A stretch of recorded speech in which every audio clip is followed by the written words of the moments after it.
We now move to the concluding address, which will be developed by Vice Admiral S.K.K. Krishnan. Admiral Krishnan graduated from the National Institute of Technology, Trichy, in mechanical engineering, and he had joined the Navy in July of 1969. He has done a postgraduate course in propulsion systems at the Naval Academy, St. Petersburg in Russia, and also completed the PGDBM from the Jamnalal Bajaj Institute, Mumbai. He has served in a number of afloat and ashore appointments, including INS Vikrant during the 1971 war. And his last sea appointment was as the engineer officer Rana.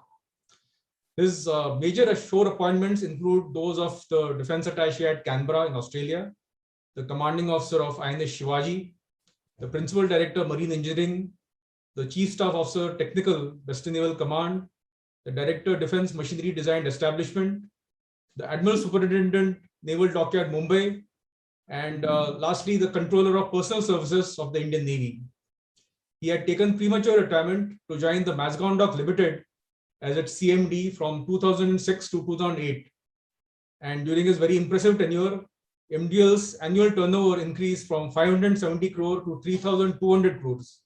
And it was awarded the trophy for the best turnaround amongst PSUs. He thereafter served as a senior president of Walchand Nagar Industries Limited from 2009 to 2013 and was responsible for strategic businesses in nuclear, defense, and hydrocarbons. He later served as an independent director on the board of Cochin Shipyard from 2012 to 2015 and also the board of Kochi Metro Rail Corporation from 2017 to 2019. May I request Admiral Krishnan to deliver his talk.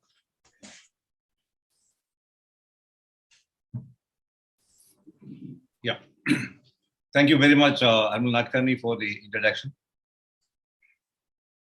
First of all, I must thank the Maritime Foundation because I remember when they started off, I think 94 or maybe early 95, 94, I think, with Commodore Ravi Dheer giving the direction to that new society, which is being formed with both the Merchant Mariners and the Indian Navy holding hands very closely. That's a very fine example, and I'm glad that they're sustaining this close relationship for so long.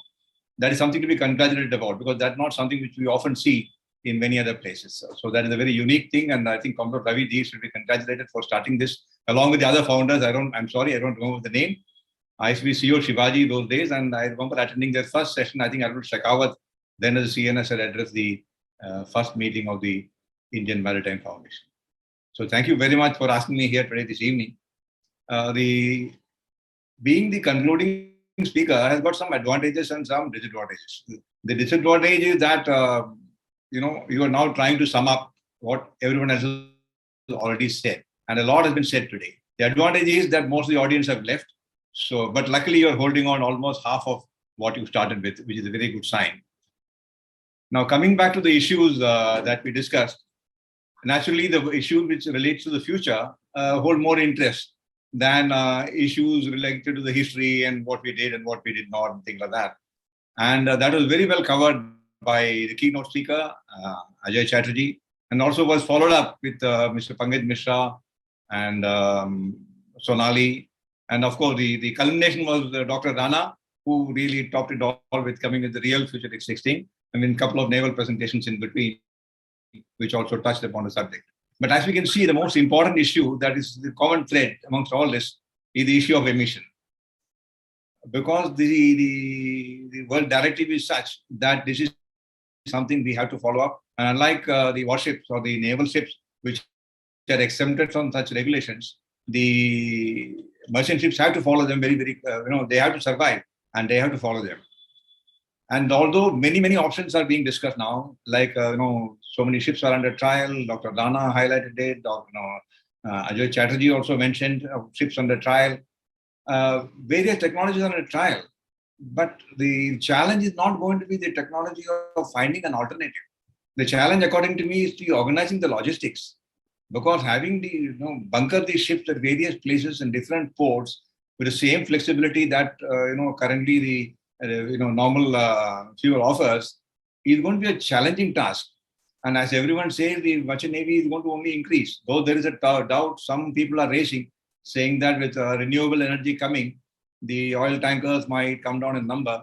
But in many other ways, global trade is increasing increasing, so the number is going to go, eventually going to be only positive. So according to me, the challenge is not in finding the alternative fuel by itself. That itself is a challenge. I'm not saying no, but finding a solution to how to reach these two different corners of the world in a position to be safely bunkered by all and sundry, because you cannot have scientists standing on the bunkering station. It has to be people who are just trained and who are just knowledgeable enough to just bunker. And the captains who are to be safe, of course, everyone can be trained. But that organization, organizing the logistics is going to be equally or even a bigger challenge than finding the answer itself. Because the answer, there are so many biofuel, there is hydrogen, there is ammonia, everything is there. They're all running neck and neck. But perhaps those who are studying these issues in the laboratory are not aware of the problem that the industry is going to face in terms of distribution and logistics. That's my personal view. The second thing, of course, was efficiency upgrade. Most of the speakers touched upon the subject. Very important indeed. This is one thing in which even the Navy is closely involved, and they're talking about combined cycle. They're talking about various systems. You heard Captain Dugar presenting various types of systems, how it can be done and things like that. But efficiency remains supreme, because if you can remain at sea longer as far as warships are concerned, if you can save money as far as merchant ships are concerned, efficiency is going to be a driving force. And as again, like in any other technology, the merchant navy will be driving this efficiency drive a lot more seriously than the Indian Navy, because I suppose money matters. And in the case of Indian Navy, we acquire some technology and we will go with it for the next 30 years that the ship is in commission. But it is nice to see new developments and hear about these things, which I think Sonali touched upon in length, and also Pankaj Mishra, he also covered quite a bit of it. And it's a very nice paper by him. The third issue is autonomous ships. Now, that is something very, very, very important, because eventually this is one subject which is now being followed a lot more by the world navies, and also to some extent by the merchant navy. The world navies are interested because they want this sort of task of firing a missile or a torpedo or something else to be done far away, by remote control, by a small vessel which will have very minimal signature and very minimal support system, rather than like Dr. Rana mentioned, having a vessel go out to sea to do a trial. I've seen a complete vessel sometimes going to pick up a dummy torpedo which is fired by somebody else. Those days of luxuries are gone, especially for ASW, anti-submarine warfare operation. It'd be nice to have small vessels which can be on the surface, creating very little signature, and are able to sort of identify the submarine or locate the submarine. Afterwards, how to execute the firing on the submarine can be done in many ways. But at present, the airborne submarine hunting is a lot more, I would say, relatively inexpensive compared to surface ships. Because surface ships, you're always on a losing ground with submarine. So these autonomous ships, I see a lot of future in this. I noticed as far as merchant navy is concerned, I just read last week somewhere that NYK, which is one of the largest ship owners, are now trying, at least, if not completely autonomous, at least ships which are going to ply the various routes with very minimal manning. With the pandemic coming in and merchant navy finding a lot of problems with crew change and the expenses involved of people quarantining in different parts of the world, I think that has also given an extra push to this drive towards autonomous ships. But whichever way it is, like the US Navy has already tried an autonomous ship which fires a complete missile, a standard US missile, which means it may not be a very small ship. So I can see this developing much faster than many other technologies, and hopefully, even in my lifetime, which is very little left now, I might be able to see an autonomous ship. That's what I feel. But that's a very practical technology, easily achievable. It doesn't have too many logistic issues, and it has got a very clear focus. And that way, it is easy to adopt. The next issue was the various types of propulsion. There are some, people, of course, talked about different types of propulsion. About 20 years back, the electric propulsion came in a big way. And I thought, within 10 years, everybody is going to change to electric propulsion. That didn't happen with the same momentum which it started. But nonetheless, many navies are now adopting it, as Captain Dugar mentioned in his presentation. And in a small way, Indian Navy had an electric propulsion vessel, which nobody might know. The original Dashak, I think, which was commissioned in the late 50s or early 60s, built in HSL, was an electric propulsion ship. Of course, submarines, in any case, are in a way electric propulsion ships, but with the sort of type of electric motor that are being developed and technology that are developing, as Captain Dugar mentioned, I suppose electric ships will be seen more often, very, very soon in the Navy at least. I'm not too so sure about the merchant navy because they're not gone for it with the same enthusiasm or momentum like the various navies have done. I don't know. I'm not an expert in that field. So I suppose those who are in the business of building merchant ships will know what is best suited. But some of these propulsion systems, like Sonali rightly pointed out, are very focused toward the result. Like if you want a DP system, it will be naturally on certain types of vessels only. It will be electric propulsion will be more suited for a DP vessel, I suppose. And similarly for offshore support vessels, in some vessels electric propulsion is more suitable. In some vessels it is not. So I suppose the development of at least electric propulsion will be driven towards the end use of the vessel, and it will be interesting to see how quickly it comes to our navy. Then, of course, there's some stray propulsion system like a solar system. I've seen some boats trying this in, at least in Kerala, somebody produced a solar boat which does traverse one lake, I think, some 10 times a day or something like that. The Cochin Metro was actually very interested in producing a green boat for their metro system. The Cochin Metro, in the sense that the water metro, they call it the water metro, which they got a lot many channels and a lot of people use these ferry boats across the channel day in and day out. They are coming with a new set of boats, which will be all electric, and they're going to have metro station that the local stations will be totally solar, and they're trying to bring it as green as possible. That is their aim. The final boat has not come out. It is being built in Cochin Shipyard. I suppose supposed to be delivered very soon. I left that project about 3-4 years back, so I don't know the exact final result. But their aim was very, very clear right from the beginning that we will make a eco-friendly boat which will consume very little, hydrocarbon fuel. There's a slight mention about Ajay Chatterjee also mentioned in passing about nuclear power, and the naval paper naturally mentioned nuclear power in some, maybe a couple of minutes. But I only wish we had a little more discussion on the nuclear power, because I don't know why the word nuclear simply shrouded under some sort of secrecy, and that is neither good for us, not good for those who are using it or propagating it, because both remain in individual silos like this. And I feel some of the development of technologies on either side will not sort of migrate to each other. That is not very healthy in the sense that there's nothing. Nuclear is another aspect of engineering, and I don't know why we don't even talk about it.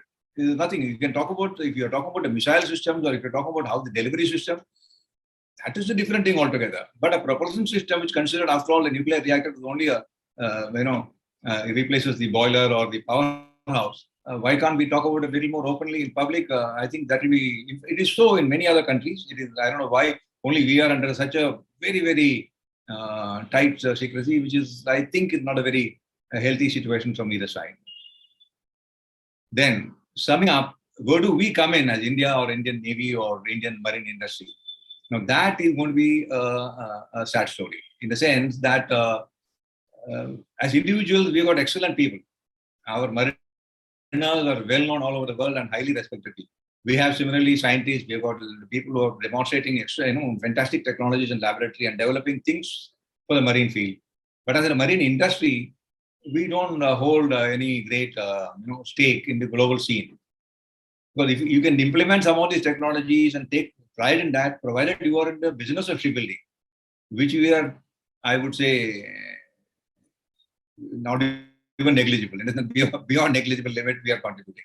There is a time maybe in the early 2000 or the first decade of the century when everyone went into shipbuilding and thinking that, there's a great demand for ships.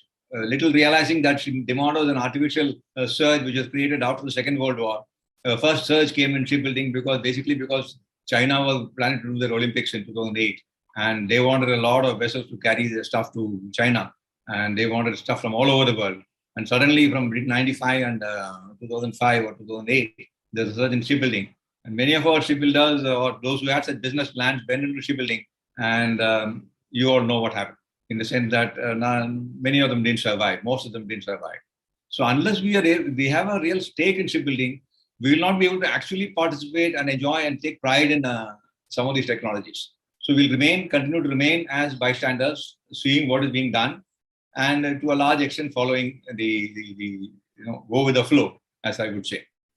Okay. With these few words, I would like to conclude my thanks once again for giving me this opportunity to say something. I hope I said the right things. Thanks a lot. Thank you very much, sir. I think for those very apt remarks, and you have certainly highlighted a large number of issues, most of which, of course, were discussed in the webinar itself, and I think they summed up quite well. And of course, many other issues, like for example, you mentioned about autonomous vessels, which probably will be the vessels of the future. So I'm sure that these will engage the minds of all our designers as well as the operators who go on board ships in the future, and especially, like I mentioned earlier, also the marine engineering students who are watching this webinar today, and thereafter we'll go on to those merchant naval and naval ships as well. So thank you much. And now may I request Commodore Chitnis to do the honors. Just highlight. Well, it is, yeah. Hi, I mean, yeah. Thank Thank you. Great to see you again. Came about a week back. Thank you very much. Thank you very much for the concluding remarks, sir. Absolutely to the point. And, I also felt that a little more on nuclear propulsion would have come out. But anyway, I mean, it is still classified top secret. So, we leave it at that. Though it's only propulsion that should not be secret at all. Like you said, the missiles and the missile delivery things are okay. But anyway, sir, thank you very much for those concluding remarks, and hope to see you physically in Pune sometime. And one small correction, sir, though you very accurately said that we started in December 1993, IMF, and it was Rajan Veer, not Ravi Dheer. Oh, sorry, my mistake. No, so that's absolutely right. You're so close. Commodore Rajan Veer is still around. He's actually witnessing the ceremony, and he just has recovered after. Please convey my regards to him, because I remember Certainly, he sir. invited me to Pune once to give a lecture. That He's must now have been in President 2007. He's now President Emeritus of the IMF after having handed over on 7th of January 2020 to Captain Dixit, who unfortunately is not well today. But well, sir, thank you very much for remembering. I remember those days playing golf together, and you had a lovely swing you had. I hope you're still swinging. Thank you. Yeah, still going very strong. Thank you. Shall I Thank you. continue with my vote of thanks, Ravi? Yes, sir. Yes, it is indeed always a pleasure to present a vote of thanks, because you always get the last word in, So on behalf of the National Maritime Foundation and the Indian Maritime Foundation, I would like to thank all of you all personally for attending this seminar.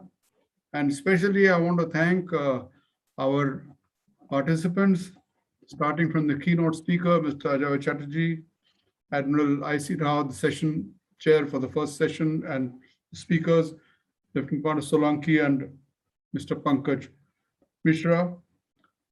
Second session, we had our old IMF colleague, Dr. B.K. Saxena, the erstwhile director of the Solani Maritime Institute, as the session chair. And the session had very interesting talks by Commander Amir Basha and Ms. Sonali Banerjee. We had a short talk by Captain Sudhir Subedar that was to wake up everyone after lunch.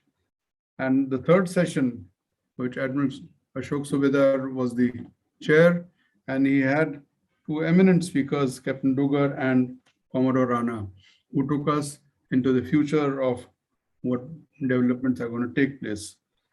And at the end of it, we had very incisive and inclusive remarks from Admiral Krishnan, very to the point, and summarized it very well.